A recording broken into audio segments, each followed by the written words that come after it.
Perkenalkan, nama saya Rahmat Hidayat dengan NIM 2505 1204070.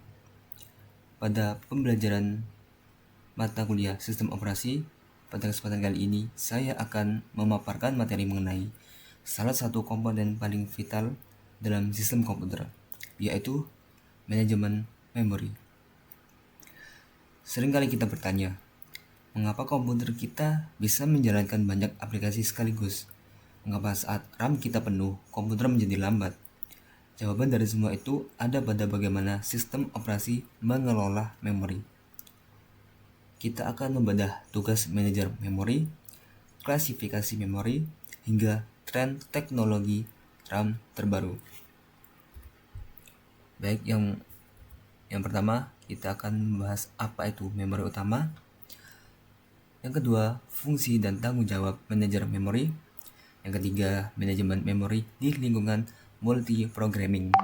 Selanjutnya, klasifikasi memori antara nyata versus maya. Yang kelima, pemartisian statis. Yang keenam, evolusi teknologi RAM. Dan yang terakhir, tapi tak kalah penting, yaitu kesimpulan.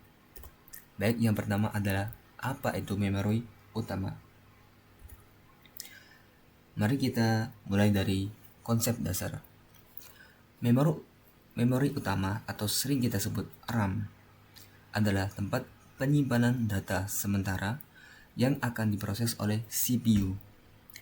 Sifatnya volatile, artinya data akan hilang jika listrik mati. Tugas utamanya adalah sebagai sumber daya yang harus dialokasikan secara adil. Bayangkan nih, memori sebagai sebuah meja kerja yang luas. Setiap proses atau aplikasi adalah pekerja yang membutuhkan ruang di meja tersebut.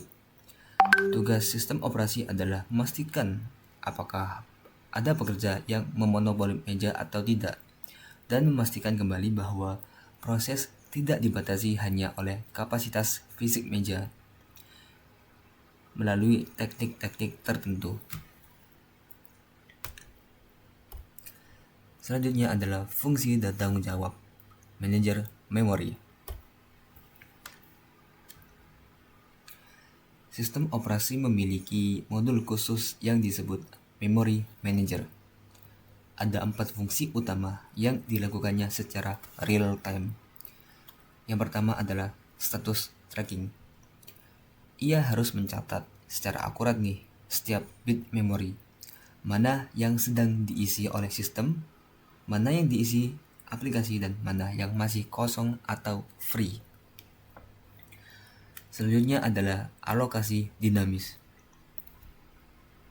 Alokasi dinamis saat Anda membuka browser, manajer memori akan mencarikan blok memori yang kosong dan memberikannya kepada browser tersebut agar bisa berjalan dengan lancar.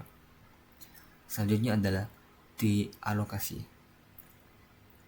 Ini sangat penting. Jika Anda menutup aplikasi, manajer memori harus segera membersihkan blok tersebut. Jika gagal, maka terjadi apa yang disebut memory leak, di mana RAM terasa penuh padahal aplikasi sudah ditutup. Selanjutnya yang terakhir dan tak kalah penting adalah swapping. Jika meja kerja, dalam hal ini adalah RAM, sudah benar-benar penuh, manajer memori akan memindahkan data yang jarang digunakan ke gudang atau hard disk. Proses perbedaan ini kita sebut swapping. Jadi itu adalah keempat fungsi pada manajer memori yang secara real time. Selanjutnya yang ketiga adalah manajemen memori di lingkungan multi-programming. Di era modern nih, kita tidak mungkin hanya membuka satu aplikasi, entah kita membuka browser Google, YouTube, TikTok, atau aplikasi yang lain. Setiap aplikasi memiliki pagar yang harus kita pastikan. Aplikasi A tidak boleh menyentuh data di memori aplikasi B. Segitu juga sebaliknya. Jika ini bocor, komputer bisa crash atau data Anda bisa dicuri oleh malware. Namun, lupa di next. Namun, ada kalanya dua aplikasi butuh data yang sama. Misalnya, pustaka grafik.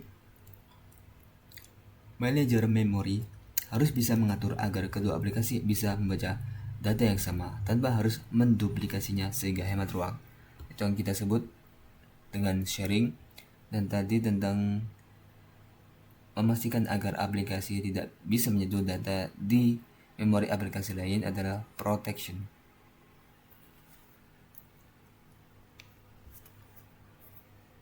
Dan maksud multiprogramming adalah bisa menjalankan banyak aplikasi di saat waktu yang bersama. Selanjutnya adalah klasifikasi memori nyata versus maya. Memori nyata atau real memory. Ini adalah kapasitas RAM fisik yang Anda beli di toko. Misal 8 GB, 16 GB, atau bahkan 32 GB. Sistem yang hanya mengandalkan memori nyata akan berhenti menjalankan program baru jika kapasitas fisiknya habis. Memori maya atau virtual memory. Ini adalah ilusi yang diciptakan sistem operasi dengan teknik paging atau segmentasi.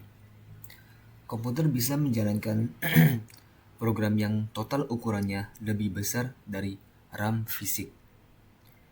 Ia menggunakan sebagian kapasitas SSD atau hard disk untuk bertindak sebagai RAM tambahan. Jadi secara arsitektur memori memang menjadi dua kelompok yang besar.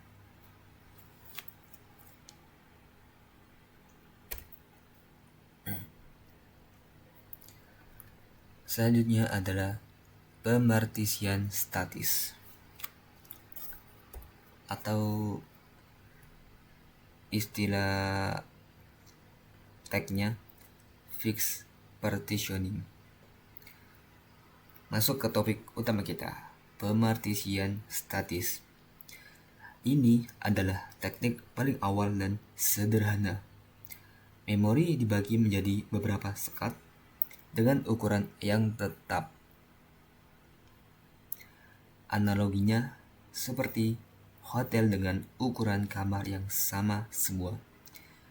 Jika ada proses yang kecil, ia tetap menempati satu kamar besar. Sehingga sisa ruang di kamar itu terbuang sia-sia. Hal ini disebut dengan internal fragmentation. Meskipun sederhana dan mudah dikelola, teknik ini kurang efisien untuk aplikasi modern yang ukurannya sangat bervariasi.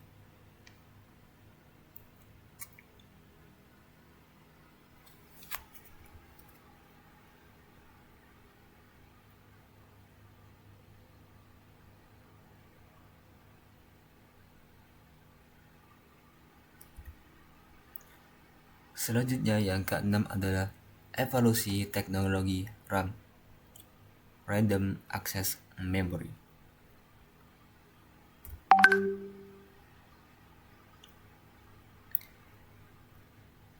Kita harus melihat bagaimana sisi perangkat keras berkembang pesat mengikuti kebutuhan perangkat lunak. Pada evolusi RAM, ini ada 3 jenis, DDR3, DDR4, dan DDR5. Selama satu dekade, kita menggunakan DDR3 dengan voltase 1,5 volt. Lalu beralih ke DDR4 yang lebih hemat energi dan efisien di 1,2 volt. Dengan kecepatan rata-rata 2400 sampai 3200. Dan yang kita sekarang adalah DDR5. Generasi terbaru ini membawa perubahan radikal. Kecepatannya dimulai dari 4800 gila dan bisa menembus 8000 per second. Itu yang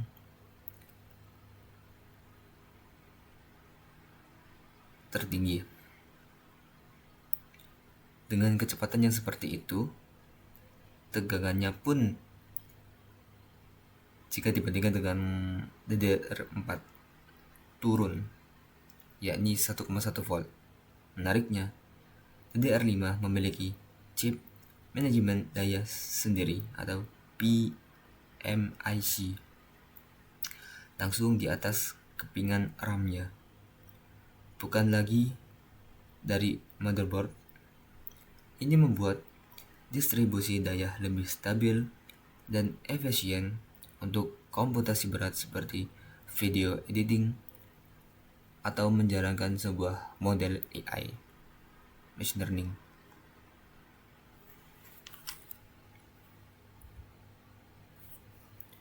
Yang terakhir dan tak kalah penting juga nih, yaitu kesimpulan.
Baik,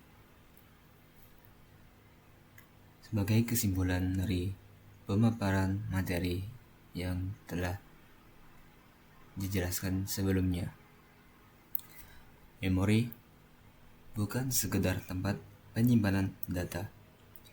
Ia adalah jantung koordinasi antara perangkat keras dan perangkat lunak.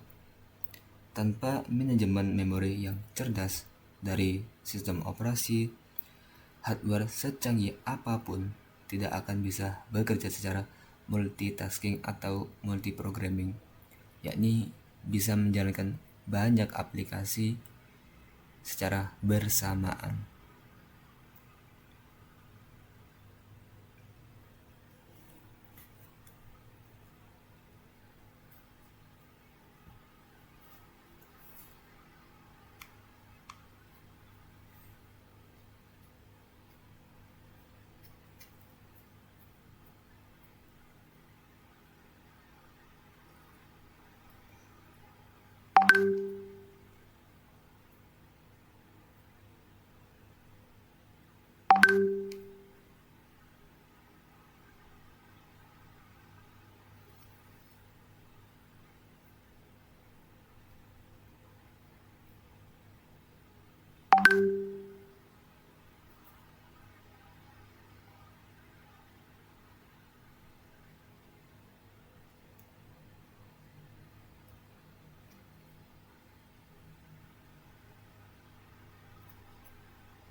Sekian presentasi dari saya,